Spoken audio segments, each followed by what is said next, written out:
Let's talk about housing now. So I'm excited about this as a real estate investor. I own a lot of real estate.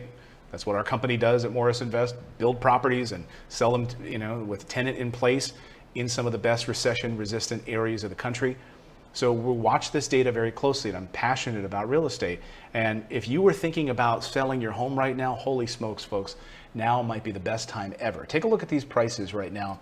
Home purchases are skyrocketing, and the prices are going up and up just for the purchasing of a single family home. Pending sales were up 33%. That's pre-COVID levels.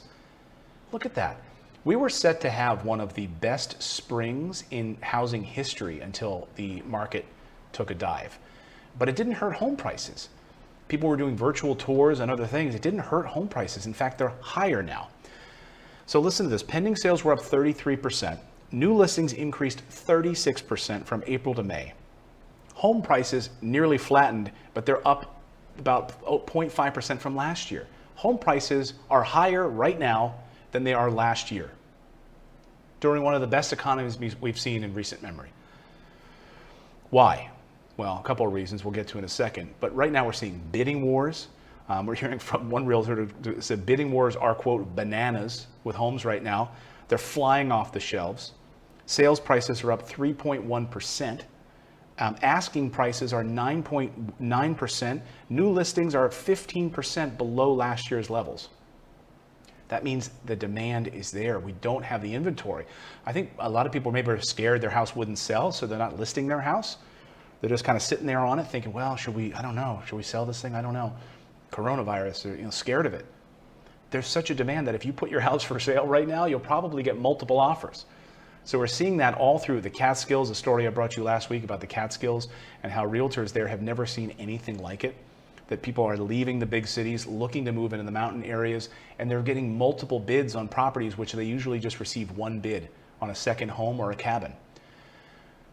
One cabin there, a 2-bedroom, small little cabin, sold for $50,000 over asking.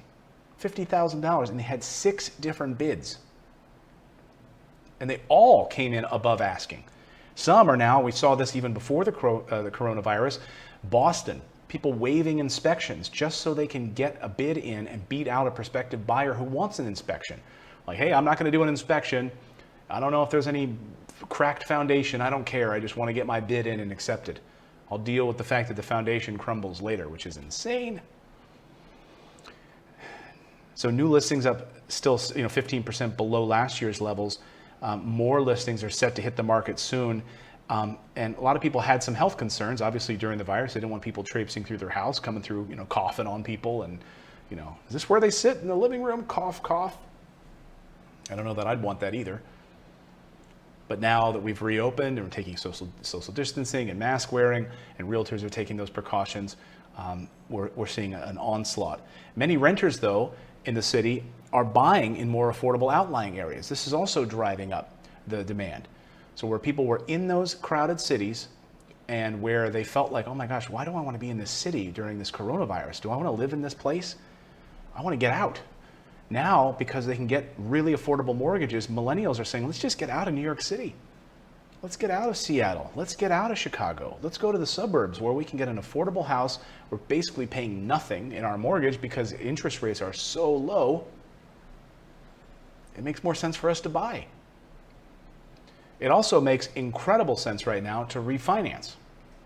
So if you're thinking about refinancing, I've seen many of you asking that question, should I refinance?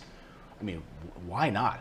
The only thing I would say about refinancing is, and my wife and I wrote about this in our book, which is How to Pay Off Your Mortgage in 5 Years. It's a bestseller on Amazon if you want to check it out. One of the things we talk about in the book is that you better make sure that the numbers make sense when you refinance, because many people forget to consider closing costs and those other fees and points and other things. So if you're getting basically a whole new mortgage, you're not like just shaving some things off your current mortgage. You're getting a whole new mortgage. That to write up all the new paperwork. So if the numbers don't make sense, and if included in those fees an additional amount of money you're going to pay, if it doesn't make sense over the long haul, i.e. you're going to move in 6 months, don't do it.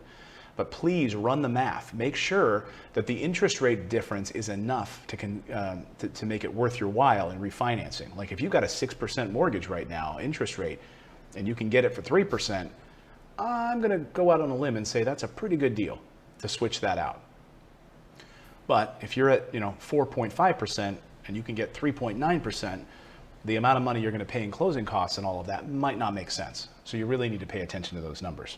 We've got a trouble though on the housing front, because I'm excited about the fact that home prices have remained strong. But historically, the housing market has always trailed the broader economy by about a year or two. Remember when we had our Great Recession of 2008, 2009, we didn't really see a decline and a big trouble in the housing market until about 2010, 2011, and home prices really flatlined during that time. So will we see that same downturn a year from now? I don't know. The data suggests probably not, but if you're looking at some of these delinquencies that we're seeing now, that could be where the trouble is brewing. So I want you to pay attention to this. Delinquencies are up, and unemployment could pull first-time home buyers out of the market altogether. So those people that were building these single-family homes because the demand is there, and then suddenly people aren't able to buy it because they've lost their job. You might have a lot of vacant houses. You might have builders that pull back dramatically and say, we're not going to build. Who are we going to sell these to? They don't have a job. So we are seeing these delinquencies up as well. Home mortgage delinquencies climbed in May to the highest level since 2011 at the height of the housing crisis. So something's out of whack here. I mean, it is bizarre, and you have to look at it through this lens. The number of borrowers more than 30 days late swelled to 4.3 million of payments right now. 4.3 million people were behind. That's up from 723,000 from the month before, up to 4 million on these late payments. That's trouble in the banking system, folks. The Federal Reserve has been trying to keep pumping money into the economy, into these mortgage lenders, so that liquidity stays strong. People can buy homes, right? But if suddenly you have 4.3 million people that go delinquent, all of this data is coming from Black Knight, which is a property information service. More than 8% right now of all U.S. mortgages were past due or in foreclosure. Only 15% of homeowners in forbearance made payments as of June 15th. That's down from 28% in May and 46% in April. Here, I'll break it down by state now too. Mississippi had the highest delinquency rates in May, followed by Louisiana, New York, New Jersey, and Florida. And that's trouble. I mean, New York, New Jersey, those incredibly high property taxes in those areas, very, very high. So when you hit that delinquency rate, that means you're also not paying property taxes, and it's very fast that you can go into foreclosure. Property taxes are very expensive in New Jersey. Even some of the more affordable areas, they're very expensive. New York's share rose 11.3%. It peaked at 13% in December of 2012. New York's rate was 11% of delinquencies, compared with its peak of 16% in 2012. Florida's share climbed 10%. It was 25% in January of 2010. Florida was hit hard during the last recession.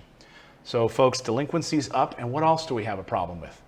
Renters and landlords not able to pay their rent or their mortgages because of a lack of payments from renters. And again, the HEROES Act sits on the desk of the Senate, has $100 billion for rental assistance there. It has $75 billion in there for mortgage assistance and landlord and forbearance assistance. And this is the thing that Jerome Powell talked about could break us, is this. And I believe to me, this is it. This is the linchpin right here. If this is allowed to collapse and Wall Street's allowed to continue on like a happy camper, this is going to be the thing that forces everything to collapse. If we have an uptick in foreclosures, builders stop building, renters stop renting, landlords stop paying, this is a calamity of the worst proportions, folks.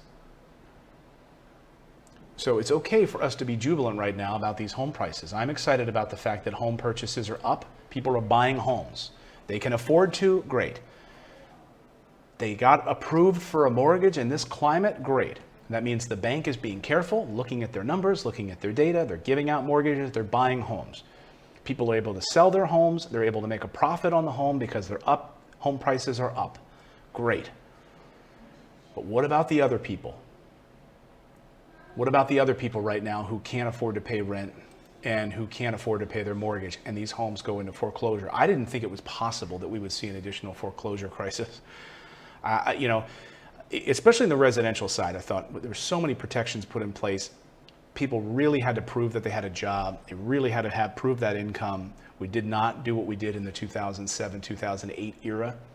But who accounted for a major pandemic where all these people lost their jobs? And the commercial real estate space is getting hit hard. And all of those retail malls are collapsing left and right. I mean, I'd love to know in the chat, let me know right now in the comments, your local mall. How is that looking right now? I know my parents' mall, local in Reading, Pennsylvania, the Berkshire Mall. I used to work in that mall. So you kind of go through there, it's like a ghost town. And it looks nothing like it did when I worked there years ago. It's like half empty. All these stores, like it feels sad to be in there, sad. And really the luxury malls were the malls that were doing well before. But those are getting hurt. I mean, how many people are going out to Gucci stores and, buying stuff at Gucci and Tiffany's? Maybe those people are still fine, I guess. I don't know. But these retail spaces are getting hammered hard thanks to coronavirus and all of the commercial spaces that are being shifted to online. I mean, Amazon might be the most, the smartest company to invest in, right? Everyone's buying stuff from Amazon. Why do I go out to one of these little stores that's going to charge me 20% more than I can get it on Amazon? Makes no sense. They were already barely holding on as it is, and now they're collapsing left and right. And commercial real estate investors that had those little 5-store strip malls, foreclosure city. And what are we going to turn them into? Who's going to buy them? That's the thing. Who's going to swoop in and buy those? As a real estate investor, I always look for the good deal, right? But who's going to swoop in and buy one of those retail strip malls that's empty? What can you do with it? During the last recession, we saw a lot of churches come in and put in their churches in these strip malls, but there's not enough churches. According to Sam Zell, I was listening to him a few weeks ago, he said there's not enough churches to buy up those strip malls. Nowhere nearly enough. So what's going to happen to these things? Are they just going to sit there vacant? Because if I'm going to buy it as a commercial real estate investor, I'd buy it and be able to turn it around and be able to place new businesses in there. But if new businesses aren't coming there, what can you put with them? What can you do there? Tear them down, turning into small warehouse spaces? I don't know. Parking lots? Amazon distribution centers? That might be the smartest thing you can do with those spaces. Interesting times we're in. Interesting times. I want to thank everyone for subscribing to the show. And by the way, we have our newsletter. It's totally free. If you just come to morninginvest.com, we have a link below in the description. It's a newsletter that we're working on, and I'm really excited about it. Makes you smarter in 5 minutes a day. Makes you smarter. It's all the financial news that I'm following and tracking, where you can read, in 5 minutes and with a sense of humor, get a sense of what's going on in your wallet, your 401k, the stories that I think matter to you and your family, not the Wall Street crap. I don't care about that. I care about you, not making Wall Street richer. Okay, this is the show for the average person, showing you how to build financial intelligence. So thank you so much for subscribing. Check out our free newsletter. It's in the link below. Much love to all of you.